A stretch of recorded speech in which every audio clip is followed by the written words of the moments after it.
Hello and welcome to Black and Gold Happy Hour Sports Talk. My name is Mike Florak. I'm here with Coach Mike Haney, his son Santino Haney of Steubenville High School. We're going to talk about our usual Black and Gold experience here with our fans. We appreciate you all joining in. We're also going to talk about the two great seasons that Santino has had back-to-back in basketball and then football again, just finishing up this past weekend. And we start off with, of course, tonight, or actually tomorrow, we're starting with the Penguins. It's hard to say games are huge in November, but they play the hot Buffalo Sabres, and the Penguins have slipped down to 8th in points in the Eastern Conference with 25 points. There's no such thing as must-wins in November. This is going to be a very important game on Wednesday night for the Penguins against the hot Buffalo Sabres. So we'll continue to follow them. Hope to get our good friend Phil Bork back and talk a little bit more about this good start that the Penguins are off to here in the near future. Also, news with the Pirates. Quickly, the Pirates in the news this past week was that they tendered one-year deals, which were signed by Jack Sawinski and Johan Ramirez, avoiding arbitration for both of those players. A lot of people think, well, Sawinski is this and that, and he's had two up and down years, but remember in 2023 he did hit 26 home runs. So it's worth taking a shot on a lefty for a little bit, give him a little bit more of a chance to see if he can put it back together and possibly have a season like he had a couple years ago. The Steelers, we do have to talk about them, unfortunately. Which team is going to show up against the Bills on Sunday? Another bad loss on Sunday to the Bears. A very winnable game. The Bears are an up-and-coming team, yet unproven. And another loss that seemed like it could have been taken. And I'm going to introduce my old buddy, Mike Haney, who was my high school quarterback, one of my really good buddies growing up. But he also had a heck of a career for himself. For those of you who don't know, played college football for 4 years, was an outstanding quarterback at Gavilan Community College in California, and then Whittier. And then he moved on and spent a long time coaching high school football, was a terrific offensive coordinator / quarterback coach here for Big Red, has moved on, and the last several years has been Big Red's basketball coach. But you still got that football blood in you. I know you're still watching. What did you think about that performance of the Steelers on Sunday, buddy? Wasn't very pretty. It was kind of ugly. Just I thought, with Mason Rudolph in there, just throwing the ball, I thought maybe they would go downfield a little bit more, take a little bit deeper passes. And like I said, the one time they completed 2 passes, it was still 3rd and 5. So they had 2 completions for a total of 5 yards. Yeah, it's tough to watch, and I'm a Mason Rudolph fan. I don't know if they can win a Super Bowl with him. I think he can do all right. A couple years ago, they got in trouble, turned the season over to him 3 games ago, save our season, get us in the playoffs. He did that, but I think he's totally stymied with this offense the way it is. The Steelers are last. They are dead last in the NFL in completions attempted over 20 yards. That's a bad thing. You say last something, that's bad. And until they turn that around and start to try to take some chances. Now, are you seeing what I'm seeing? You got much better offensive mind than I do when it comes to especially a passing game. They're not taking any shots in the middle of the field. Nothing. Am I right? Or nothing. I mean, the only time they throw it in the middle is like on a quick slant, but nothing. No digs, like 10, 15 yards downfield, no deep posts, nothing. Don't even see a guy running a dig route. I mean, you see a guy running a dig route and having thrown to every series in the NFL. I know. And when you have 4 tight ends, and you have Arthur Smith, whose offenses are largely predicated on use of the tight ends, wouldn't you use the middle of the field more? Yes. I just don't understand it. Yeah, especially with play action pass, the way they like to run the ball. Linebackers step up, you can sneak at tight end behind them and, hit it right in the middle. So especially if you're starting 3 outside linebackers were not playing. Yes. Starting 3 linebackers were not playing for the Bears. Yes. And they took no advantage of that, not even an attempt to do that, No. which is puzzling again. And it goes back to them. We try to stay positive here on our Black and Gold Happy Hour, but it's tough when you're watching Coach Tomlin's teams do the same things over and over again. Let me ask you this from an offensive coordinator standpoint. If you're an opposing offensive coordinator, how are you attacking the Steelers defense, and what do you think Where do you think they're not strong at, especially? I mean, I would attack Joey Porter a lot just because he likes to be handsy and he gets a lot of penalties and stuff like that. You know, gets nosy. You know, I think Jalen Ramsey playing safety is helping him out a little bit. He's doing a good job, you know, covering the middle and stuff. You know, I think you know, a lot of the teams before would always say, you know, when you hear other coaches or players talk about the Steelers, like if you line up trips, they always do the same thing. So it's tough when it's easier for an offense coordinator to game plan something if you're always doing the exact same thing. Yeah. So I think it makes it tough on the defense. Kind of like they put Watt always on one side. You know, other guys bounce guys around, move them up inside, outside. Micah Parsons is anywhere on the field. You know, it makes it tough. So. You must have been watching this show and every other show. Talking about PJ Watt staying in the same place. And I think the frustration with him is growing. It's boiling over. You can see some of these guys biting their tongues afterward. I think it was Patrick Queen almost stopped short of saying something about their lack of game planning after the game.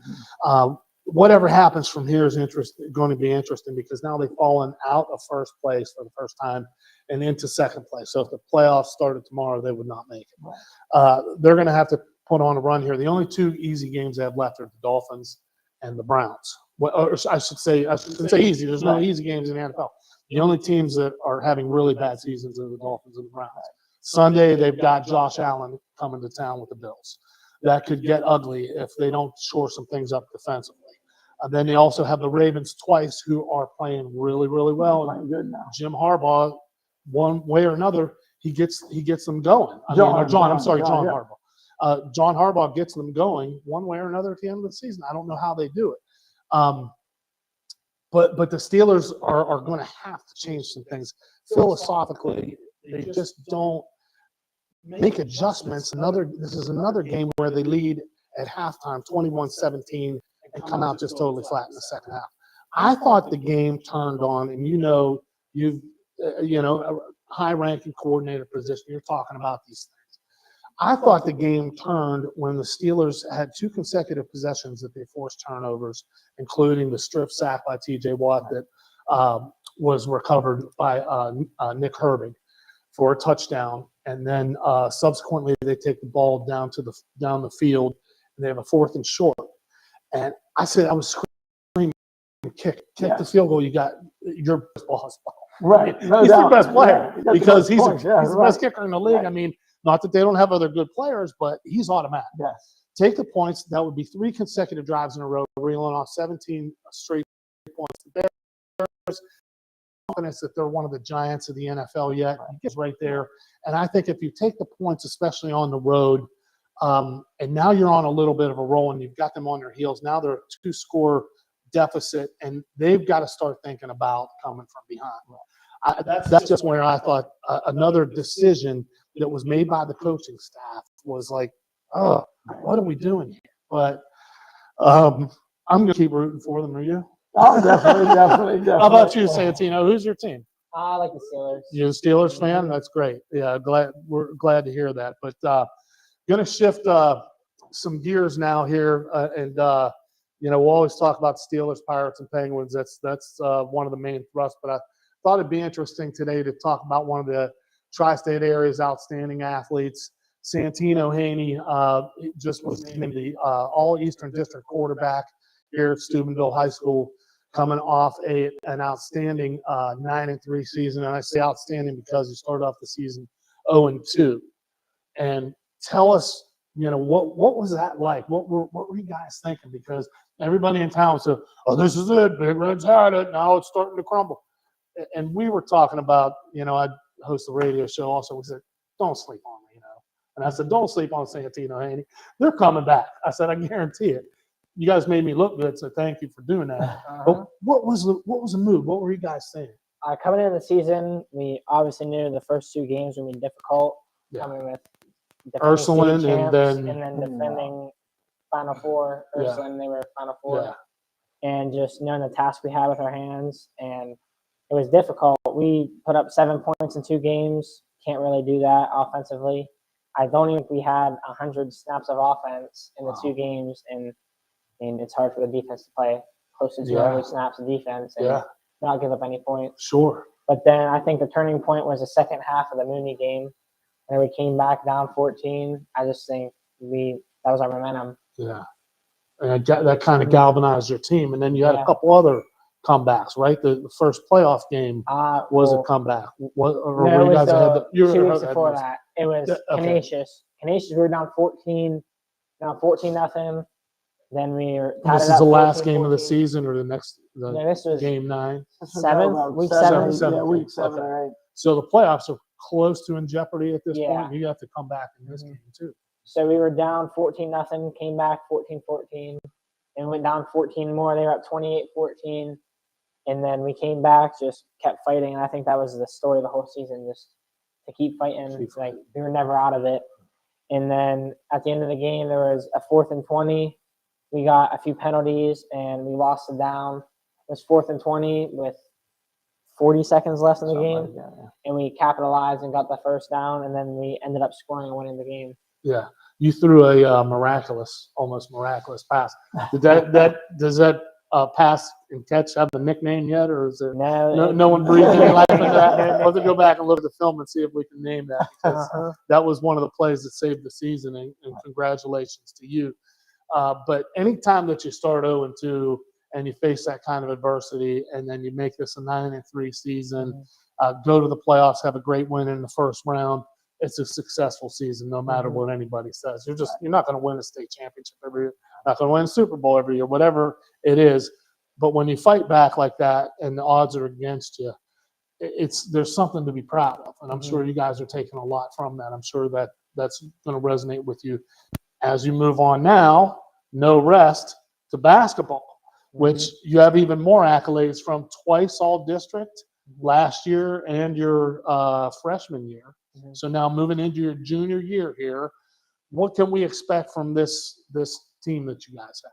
Although we lost 2 seniors, Aiden Davis and Will Taylor, they really helped us out last year. What did we get? 21-4. 21-4. Outstanding season. Went to the regionals and was one of the best seasons Big Red basketball has ever experienced. And to try to come back after that is going to be a tall task, but you guys have a lot of experience. How is the experience in football, especially like with the odds against you in the beginning? How do you think that's helped your confidence? I think it's just helped, actually, like the whole football team. I think everybody's confidence, like we all started off down like 0-2. Everybody was thinking we weren't going to win, and then we went down 14 nothing the third game. So people were like, it's over. The season can be done right now. The first Big Red football team to go 0-3, and we turned it around and we came back and had a good season. Ended up 9-3, and then I just feel like for basketball, it gives us all the confidence in the world, knowing that if we lose a few games, it's not the end of the world. We know we all played football, and we all know how it feels to come back.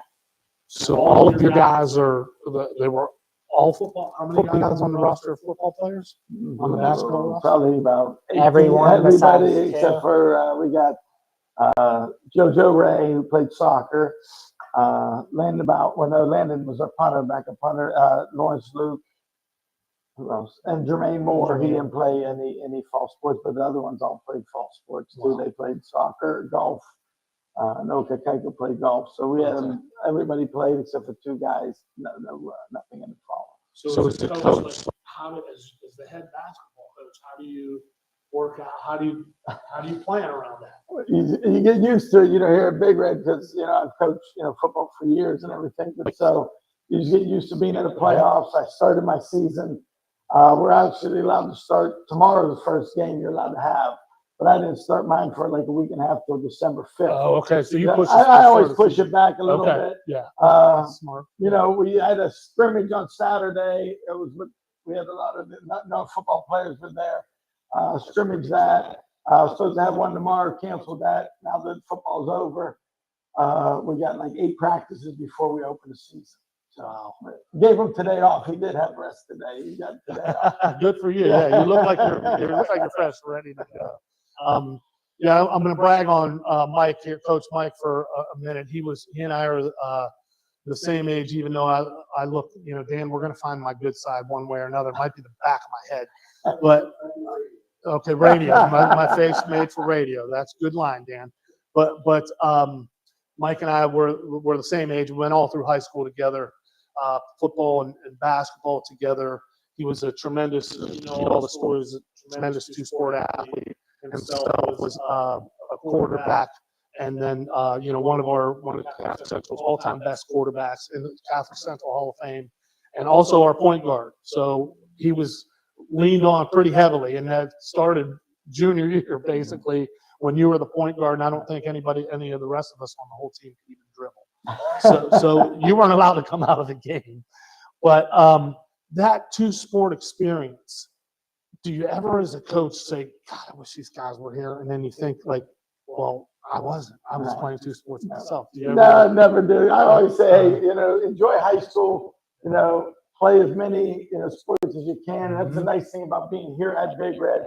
All the coaches work together. Nobody's trying to, pull someone from another team or anything. So, and I know like now that we start basketball and I love playing basketball. I used to play all summer, all the way till football season. Actually, the game started, and I would stop and then go right into basketball. And it takes about 3-4 weeks to get your handles down and get in shape. So, like, I know what they're going to go through, and you see it like dribbling, and guys will dribble the ball out of bounds or throw a ball away. 2 weeks they won't. Yeah. And I always remember, like, hey, you got to be patient. They haven't had a ball in their hand for a while. So yeah, that's a good point. I do remember like when we were juniors. Coming right out of football, and then we had to, I think the first weekend we had a scrimmage, if I recall. But I didn't feel like you and I lost because we had been playing together since freshman year, and then of course playing in the summer, just playing pickup ball at Murphy's Park. And I really went there because your mom fed us. Basketball is my third sport. But I did. I love basketball too. But that kind of, how do you develop that kind of chemistry in the off season with the guys? What do they do to help develop that? Anymore, there's really no off seasons anymore, so like all summer we played a bunch of basketball in the summer. We have our own Stonewall Summer Slam. We played down in Wheeling, playing a Toronto league. Went up to this Midwest Live up in Sandusky, that new facility they have. Played some of the top teams around and stuff like that. Nice. So, and a lot of our players actually play AAU now too. That helps, even though they're not as a team, but it's just their skill level is getting better and better and stuff. So, talk about your Summer Slam program. That's becoming really, really well known back here in the Valley. It's a big thing. Big thing. It's this year was the 36th year of it. Ray Sachs started it out. You took over how long ago? 18 years ago. 18 years It's ago. my 18th year as the head coach. So 18 years ago, I took that over. What all does that involve, Coach? We have 20 teams come in. Some are local, some from far away. We get hotel rooms. They spend the night and everything. So it's a 2-day tournament. What facilities do they use? We use Harding's gym. We use both our new and old gym. So it's all in Steubenville? It's all in Steubenville. Okay. Yep, we do that. Good thing for the economy too, right? Great for the economy. I know a lot of people. The Ville, Naples, they sponsor us. The Ville sponsors us, and we put things out there. Malta's Pizza sponsors us. So Maz gets a bunch of people going down there ordering pizza, and people walk down to Naples to eat and stuff. They all want to go see where Dean Martin ate before and stuff. Yeah. So those are the top few businesses on your NIL list. But that big news, what did you guys think about that coming out just a couple of days ago in Ohio? I think it's crazy. I just think it's just crazy. I don't like the college thing. I think all the athletes should get paid, something, but I think it should be like the same at Kent State as it is in Alabama. I don't think anybody should have an upper hand. They're making enough money, all the colleges and NCAA, that they could just give them something to live off of. You know what I mean? I don't think they need to be making millions of dollars. A couple thousand. A couple something thousand, to go eat. I know we had guys go to college or something. If your parents aren't sending you money, you're playing sports, you have no time to work. Right. That's kids right. are going to movies or going to eat Chipotle, and you can't go because you don't have no money to buy. I don't think that's right. Well, on top of it, whether or not you have studying to do, you still have to be at study tables too. Yes. So you're talking about a 5 at least hour day, 6 hour day, you throw in weight training, whatever. Commitment by student athletes that don't have time, like you said, to work and make money. So it's not fair. if it's a 5-hour day, they're lucky because I think that, you know. Well, I'm not counting time in class. No, I'm Yeah. talking about besides the class. Yeah. They get up in the morning, they got to go eat, you know, Yeah. work out, and they watch film, and they have Yeah. practice, and they have, you know, Yeah, study there's film yeah, study and too. it's, you know, it's constant. It's a job, you know what I mean? So it's not like you just, you know, years ago, you know, back when we were in high school, you'd play and practice, watch a little bit of film, and that was Right. it. But nowadays, you know, it's 365 too. And talk about like the difference. I think like I'm noticing like with my son, and he's 10. He's playing every sport: flag football, football, basketball, travel baseball, baseball. Yeah. You know, he's doing the whole thing. But it seems like if you could go back, I don't think they're spending any more time than you and I did. Just everything's structured now. Yes. Is it pretty accurate? That's true because I mean, you know, even living on Pleasant Heights, Right. like, you know, Yeah, there was 20 of there us was on 20 Pleasant guys. Heights, yes. So I up mean, there every playing day we every would go, day, we'd yeah. play football, we'd play tackle football, and Yeah. it was basketball season, and we would go to shovel snow off of Murphy's, you know, the court and play. That's right. When we played baseball, Right. you know what I mean? And Yeah. it was just constant. You just played all the time, but you know, you There's ride no your bike to pickup someone's games. house or something like that. Yeah, now you go by parks, you never see 10 guys out there in a pickup game. No pickup games, but it's structured. So Everything's they are structured. doing everything. Yes. And I think that's just a reflection of society. It's more hands-on, but there's also, you know, the safety factors. You just can't leave your kids anywhere. Right. I would never let my 10-year-old son go down the street and play without my wife or me supervising or being there unless the other parents were there. You know, like we would, you know, we'd run around. I mean, when you were 14, you guys started getting rides over to the West End when we all went to school, or all at Chopper's house, whatever. No one knows. Yeah, nobody knew where it was. Yeah, nobody knew. You just got home at nighttime. Yeah. So things are a lot different. But so Santino, you started, you know, you're watching your dad coach, and you become aware of, you know, how good of an athlete he was, what a passion this is for him.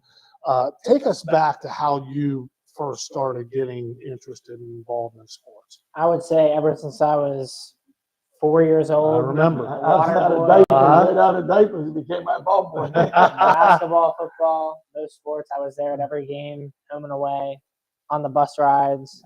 I would just say seeing all the guys and like wishing to be like them and like want to play. Like I would always be like, I want to play right now. And just like now that I'm in high school, I realize like it really does go by fast. Like it feels like yesterday I was a freshman in high school, but junior year, halfway through, now all of a sudden. So your dad coaching you, and I know like he's hard nosed. First thing I think of, like when anyone mentions his name, did you go to Haney? Yep. What do you think? What was Haney? Competitor. This fierce competitor. That's the first thing I always think of. How did he pass along to you? How did you guys balance? And you can answer this maybe first, Coach. How did you balance the father-son relationship compared to the coach?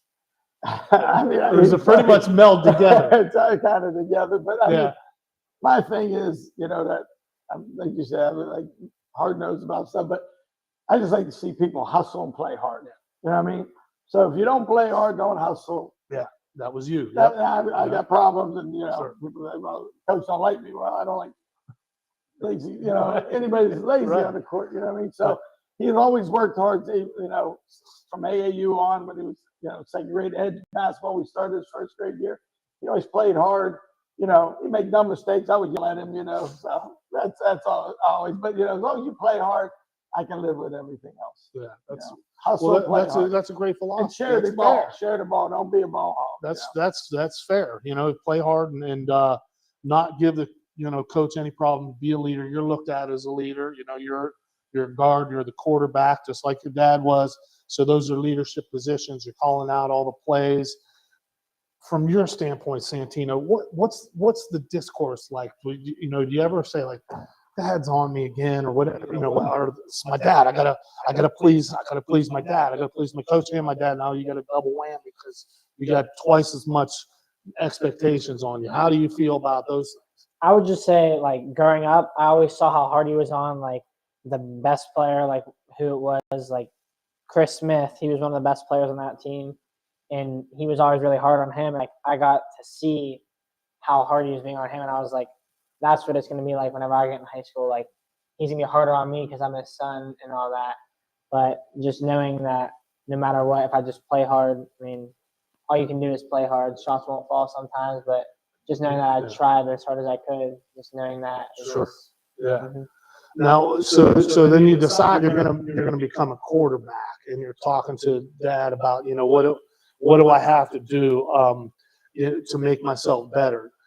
Was there ever a time where you felt like he was pushing you too hard, or you wish he would push you in a different way because you're his son, and it was just different than having one of the guys on the team?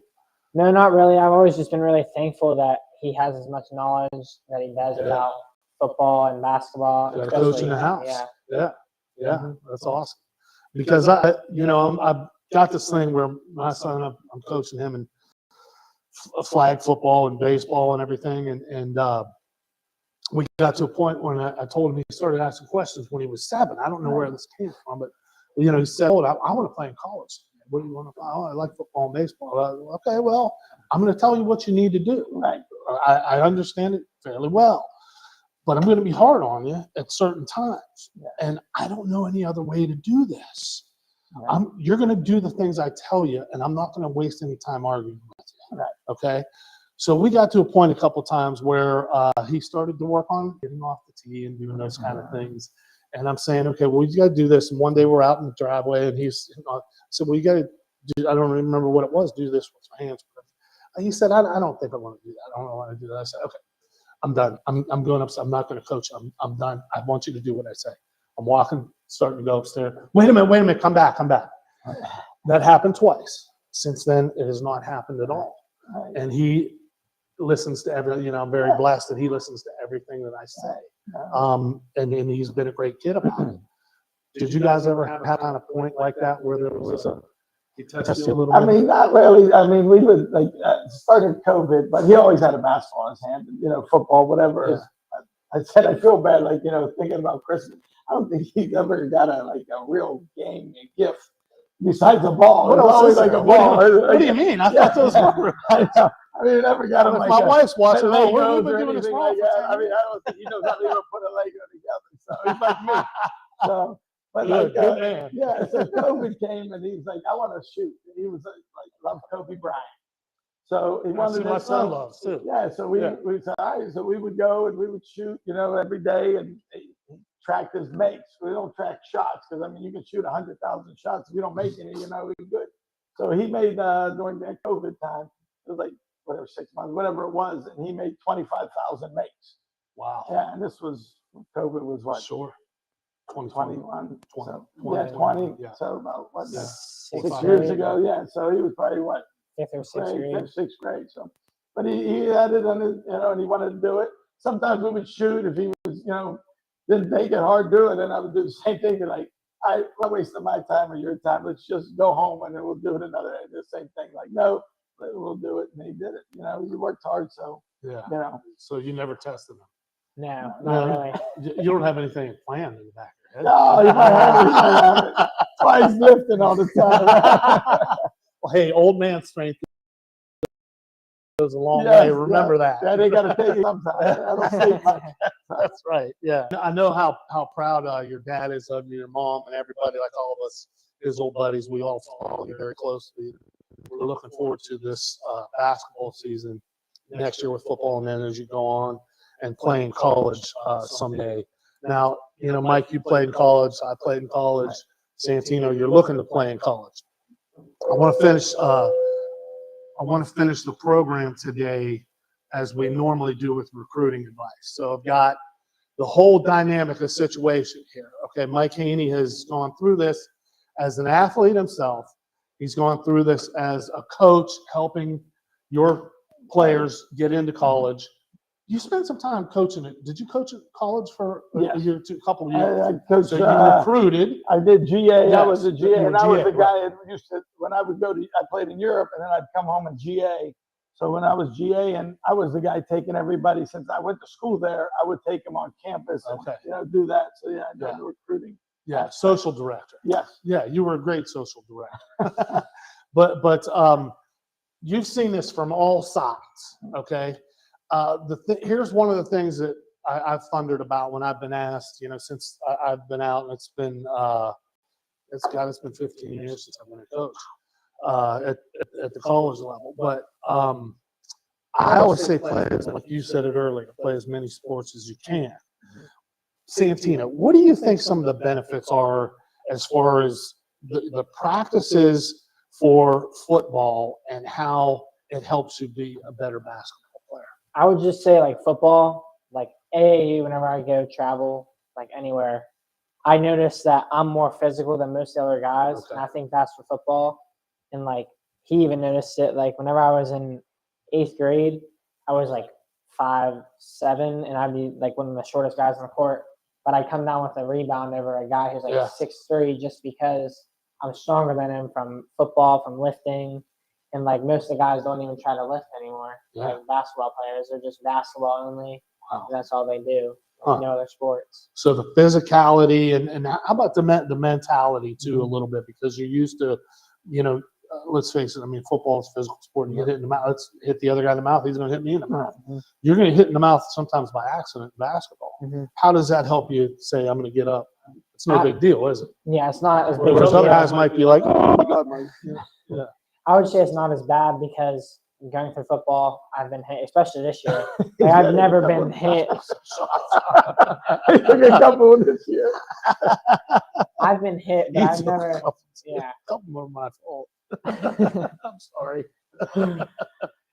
But like I never, like 8th grade, 7th and 8th grade, I got hit a few times, but like it wasn't against a senior. It was against somebody in my grade. Now I'm going against juniors and seniors, and even last year I played, I got hit a few times playing as a sophomore, just going against guys that are older than me, not just the guys that are the same age as me. Sure.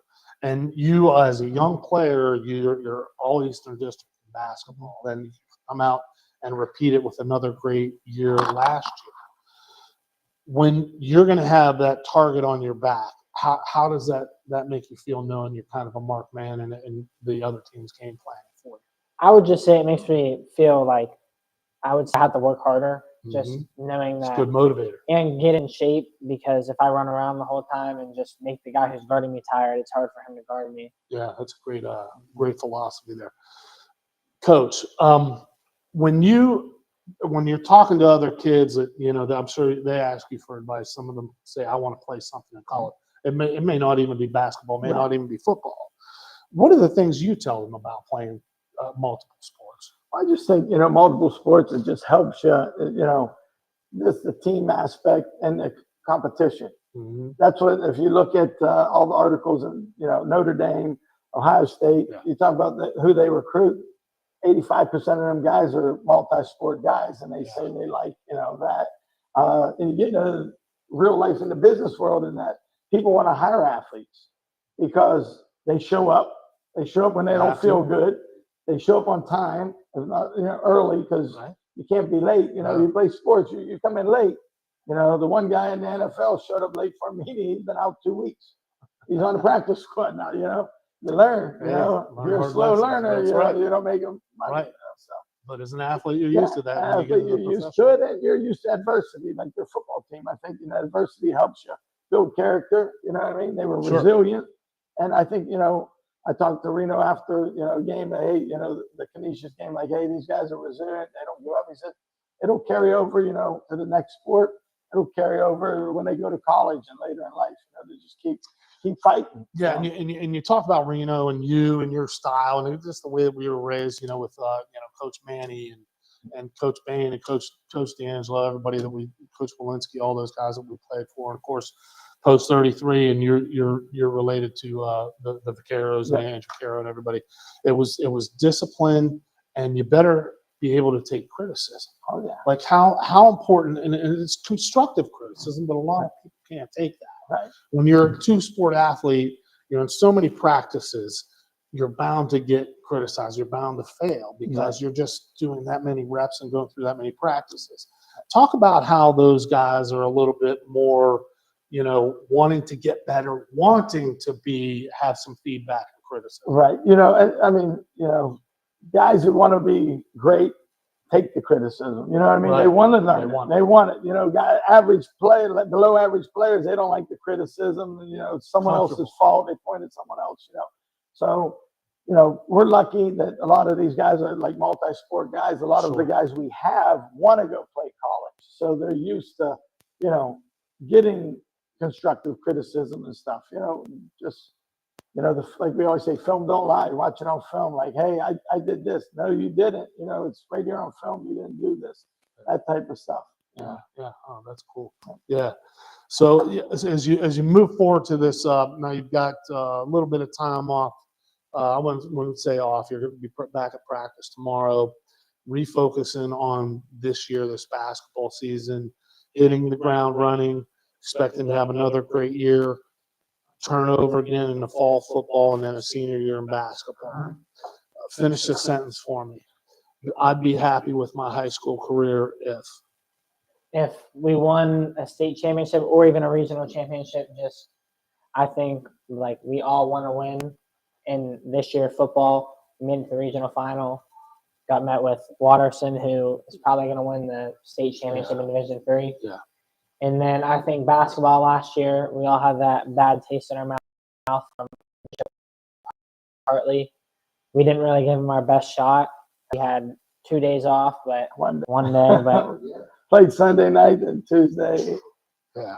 But I just feel like we want to win a championship, no matter what it is, regional or state. And then what, Santino? What would make you happy after that? Going to play college basketball or football, whatever opportunity I get. Keeping your options open, very good. You know, you never know what's going to present itself, and you never know how you're going to take off in a certain sport, or a coach is going to take a liking to you and just say, "Man, this is my guy. I want this guy for whatever."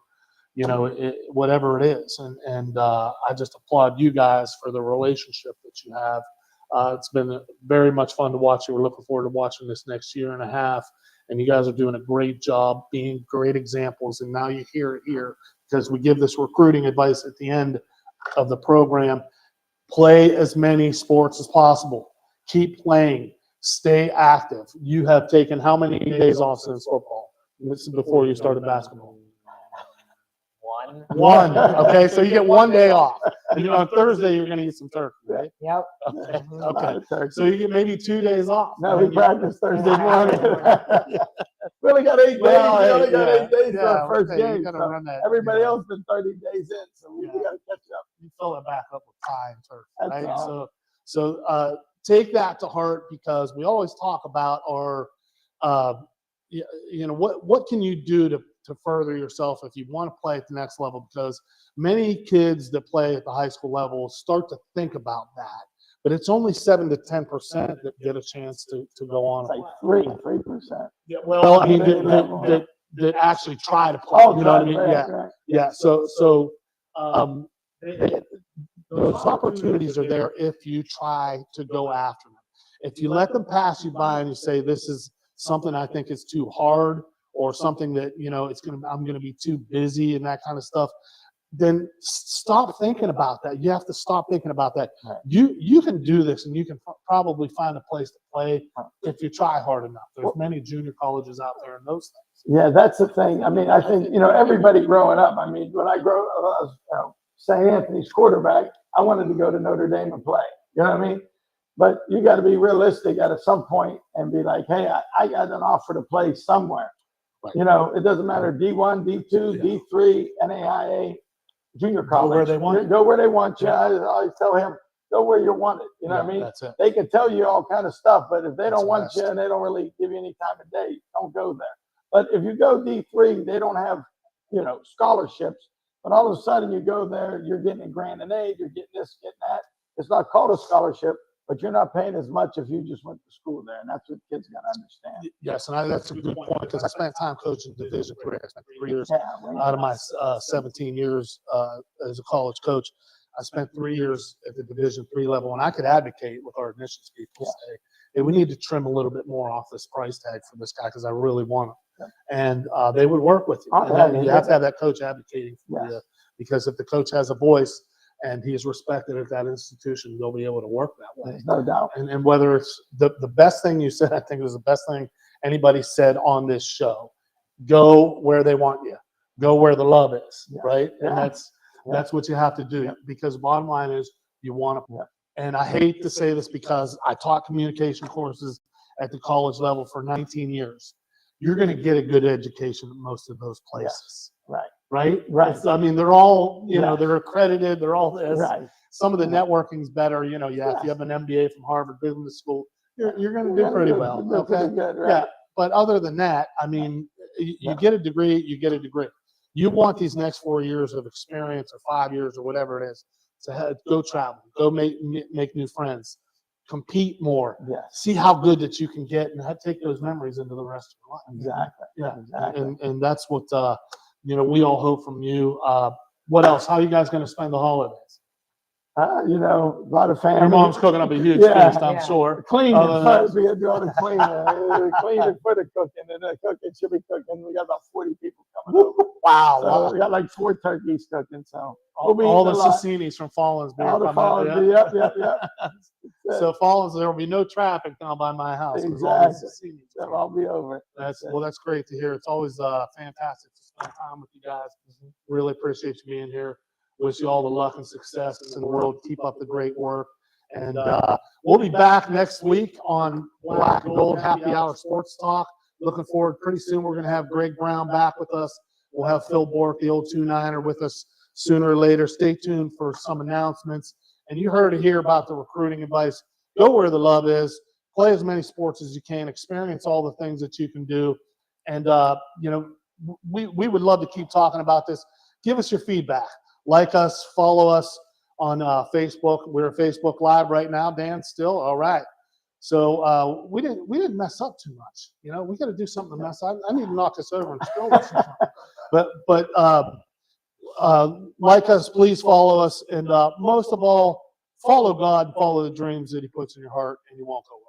We'll see you next time here on Black and Gold Happy Hour Sports Talk.